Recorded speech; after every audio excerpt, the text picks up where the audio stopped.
Dubai से कौन आता आईएएस की तैयारी करने?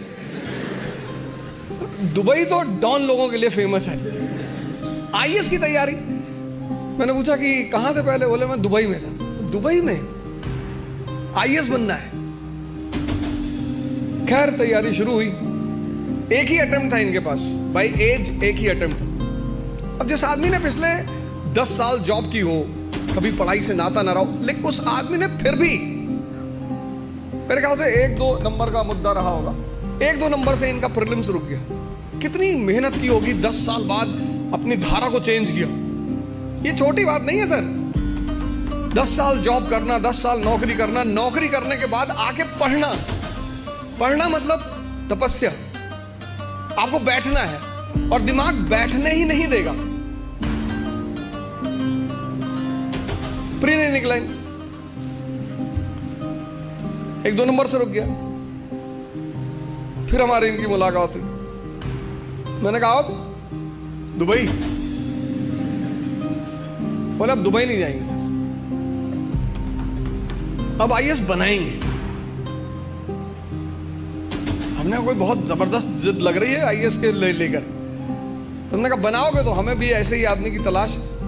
फिर हम दोनों लोगों से बातचीत हुई और फिर हमने डिसाइड किया कि हम पुणे को सेंटर बनाएंगे। एजुकेशन हब रहा, मयंक जी ने बताया, ऑक्सफोर्ड ऑफ इंडिया रहा एजुकेशन। ये बात तो एकदम सुनिश्चित है। हर तरह से पुणे एक सेंटर रहा एजुकेशन का शुरू से, और इस तरह से एकरा की शुरुआत हुई। अभी मेरी रामेश्वर से बात हो रही थी। मैंने कहा एक दिन में दुनिया बदल गई? बोले हाँ। लोग बदल गए? हाँ।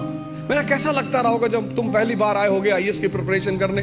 बोले असंभव सा लगता था। अब? बोले अब मजाक सा लगता है। आज ये जहां बैठे वहां आईएएस मजाक है, और आप जहां बैठे हो वहां आईएएस असंभव है। तो ये असंभव मजाक में कन्वर्ट कैसे होता है?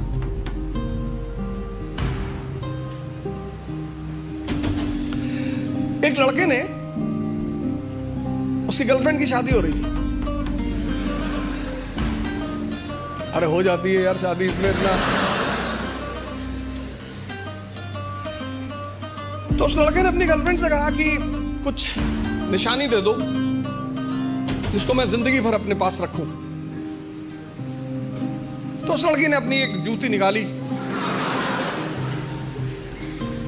दे दिया। लड़का उस जूती को लेके गया सुनार के पास, जो सोने वगैरह का काम करते सुनार, उनके पास गया। उसने कहा कि इस जूती को चांदी के फ्रेम में बना दो। सुनार ने कहा अच्छा, कल शाम को आके ले जाइएगा। दूसरे दिन लड़का गया तो सुनार ने उसको चांदी की फ्रेम में जूती को बना के एकदम बाकायदा ला के लड़के के सामने प्रेजेंट किया। उसने कहा साहब, लड़के से हाथ जोड़ा, कहा साहब। बोले हाँ। बोले ये किस पीर औलिया की जूती? तो बोले ये किसी पीर औलिया की जूती नहीं है, ये मेरी गर्लफ्रेंड है, उसकी जूती।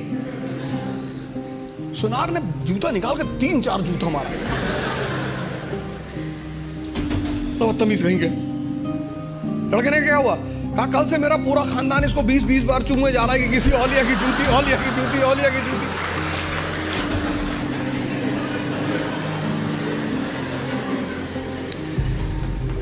सर ये हंसने की बात नहीं है, ये समझने की बात है। बिना समझे किसी फील्ड में नहीं कूदना है।